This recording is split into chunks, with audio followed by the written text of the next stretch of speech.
Se eu te falar que hoje no Brasil, no final de 2025, está faltando mão de obra, você está nessa situação? Ou você está empreendendo, você está fazendo o seu próprio negócio? Eu sou Carlos Carraro, seja muito bem-vindo ao canal Creme do Milho e é desse assunto que a gente vai tratar hoje. Eu vou ler um texto para vocês, galera, da CNN. Um texto interessantíssimo que ele fala sobre esse ponto de pesquisas que foram feitas recentes, agora no final de 2025, que indicam que empresas enfrentam apagão de mão de obra mesmo em meio ao baixo desemprego. Né? Então, juntou as duas coisas. Né? A reportagem é do Danilo Montilerno, da CNN Brasil. Ela foi publicada em 17 de novembro de 2025 e atualizada no mesmo dia, né, poucas horas depois.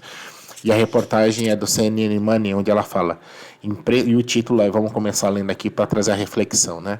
Empresas enfrentam apagão de mão de obra, mesmo em meio a baixo desemprego. Preferências por trabalho autônomo, alta rotatividade e falta de qualificação contribuem para a contradição. Vamos lá. Empresas brasileiras das mais diversos setores de economia relatam um apagão de mão de obra, especialmente aquelas mais qualificadas, mesmo num momento em que a taxa de desemprego está na mínima histórica. Segundo o IBGE, né, o Instituto Brasileiro de Geografia e Estatística, a taxa de desocupação está em 5,6%. Ou seja, nós estamos quase num percentual de pleno emprego na economia brasileira, gente. Olha que coisa interessante. Um dos segmentos mais preocupados é a indústria. Uma sondagem recente divulgada pela CNI, Confederação Nacional da Indústria, mostrou que 62% das empresas do ramo afirmam ter dificuldades em contratar mão de obra qualificada. Né? Aí tem que entender o critério, né, técnico do que é qualificada, mas eu acho que na reportagem ele vai detalhar um pouco. Na visão do setor, o gargalo é exatamente a educação e qualificação do trabalho no Brasil, como indica Felipe Morgado, superintendente de educação profissional e superior do Senai, né? Grande Senai, que tem um carinho, um respeito muito grande, que é o Serviço Nacional de Aprendizagem Industrial. Isso é muito puxado pelas novas tecnologias e novos modelos de mercado de trabalho e está relacionado ao novo perfil que as empresas estão buscando, aquele profissional voltado à resolução de problemas complexos, afirma. O Brasil tem um problema histórico em que temos um percentual em crescimento, mas ainda baixo, de jovens concluindo o ensino médio com uma formação técnica. Né? Ou seja, muitos estudantes eles se formam, mas ao mesmo tempo, pouquíssimos se formam terminando um ensino técnico, um tecnólogo, alguma coisa assim. No meu caso, né? Eu fiz a minha formação há muitos anos, mas no ensino médio e em administração. Então, você sai com 2 titulações. Predominantemente aqui no Brasil, se forma exclusivamente e com todo o mérito o ensino médio, e não uma formação sanduíche, né? 2 em 1, né? Vamos lá. Segundo o estudo internacional Education at a Glance, cerca de 11% dos jovens brasileiros que concluem ensino médio fazem cursos profissionalizantes. Entre os países da OCDE, né, que é a Organização de Cooperação e Desenvolvimento Econômico, o chamado Clube dos Países Ricos, o número varia entre 35% e 65%. O trabalho nas instituições de ensino no país agora é tentar oferecer aos estudantes qualificações para as áreas mais tecnológicas, com maior oferta de vagas e remuneração para tentar reverter esse cenário. Criamos programas setoriais principalmente para segmentos estratégicos, a exemplo da construção civil. Fechamos um plano com a CBIC, Câmara Brasileira da Indústria de Construção. Outro para a parte de tecnologia artificial com a Brascom e agora para energia renovável, vestuário e alimentos, disse o especialista. Outro dos possíveis motivos para a crise de mão de obra pode ser visualizada ao olhar para os detalhes dos números do IBGE sobre emprego. Desde a pandemia, os trabalhadores vêm trocando mais de trabalho, né? A gente já falou aqui no canal do Creme do Milho que existem algumas profissões, alguns profissionais em alguns setores da economia que depois do evento da Covid 2019, da Covid-19, né, que aconteceu entre 2020 e 2021 com muito mais força, fez os profissionais, independente do cargo, do momento da carreira, né, do gênero, eles se ressignificarem, foram procurar coisas que faziam mais sentido na sua vida. E nesse momento é que o tabuleiro de quem contrata com quem procura emprego mudou significativamente e pouco se fala a respeito, tá? Vamos continuar aqui na reportagem. Você é exemplo disso? Você já passou por uma situação dessa? Eu passei e posso afirmar com vocês aqui. Dados compilados pelo pesquisador da FGV, né, o FGV IBRE, Daniel Duque, mostra que em 2018 menos de 12% dos brasileiros trocaram de empregos entre um ano e outro. Em 2022 esse número chegou a ultrapassar os 14% e hoje está em 13,7%. Não só a indústria se queixa desse cenário.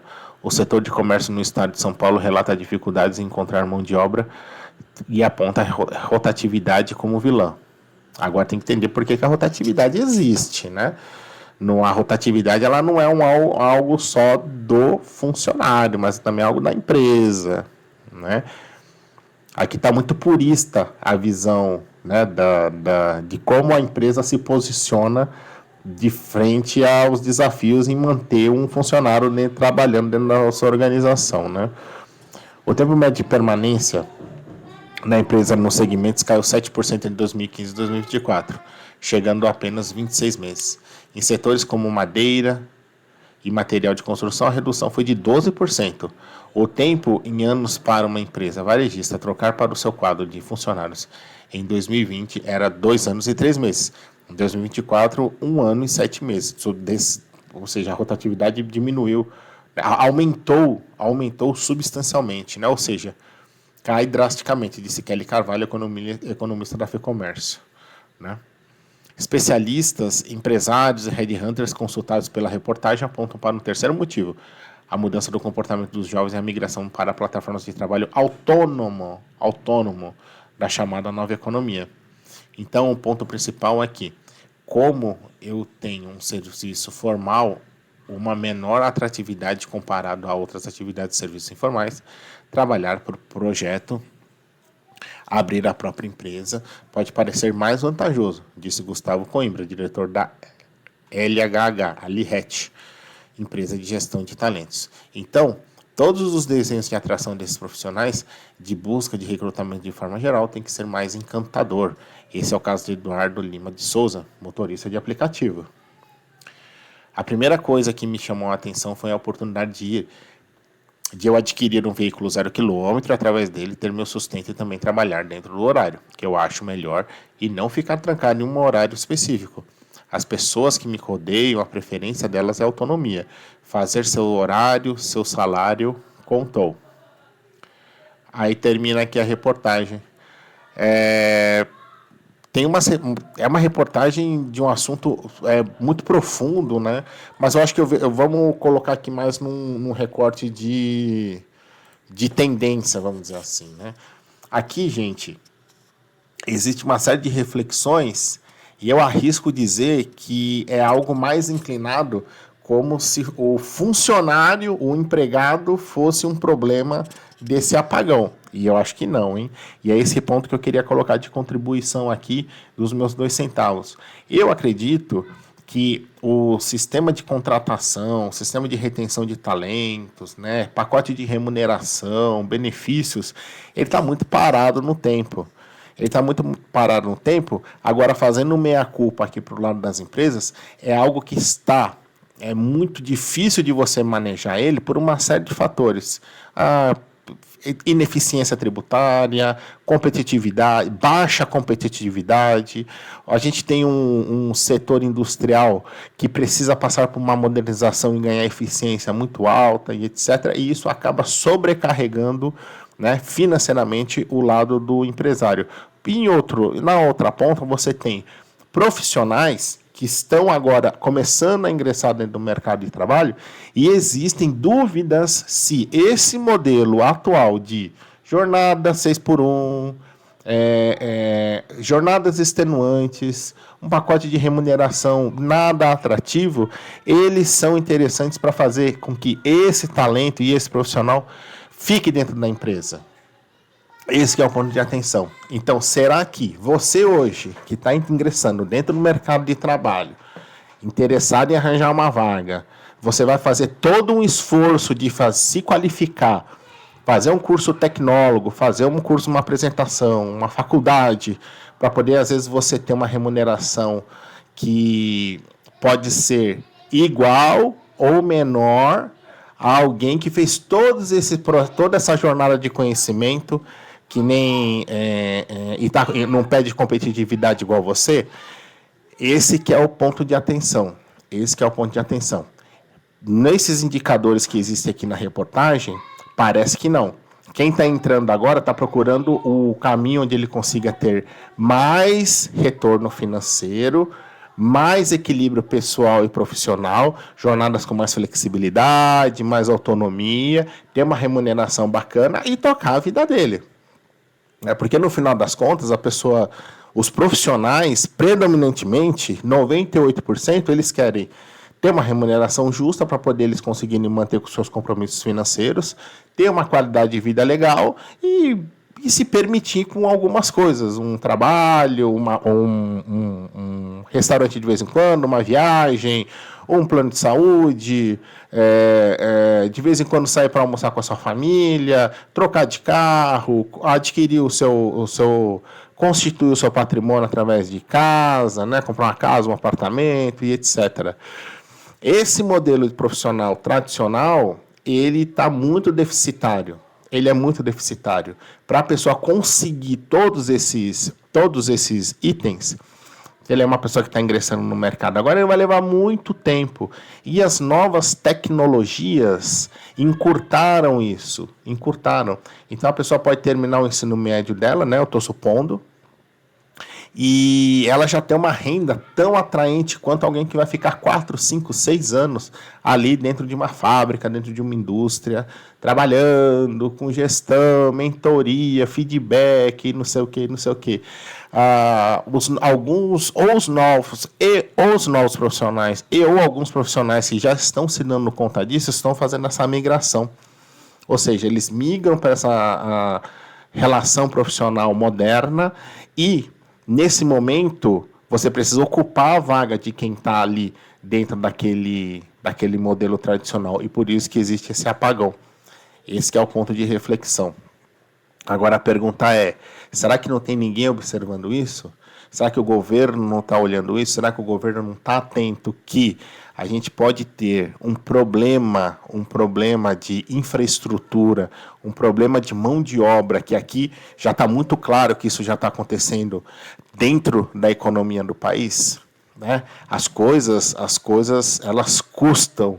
Alguém precisa fazer o serviço, alguém precisa produzir, né, aquele insumo, aquele produto, aquela mercadoria para poder aquilo ser comercializado e fazer a economia girar.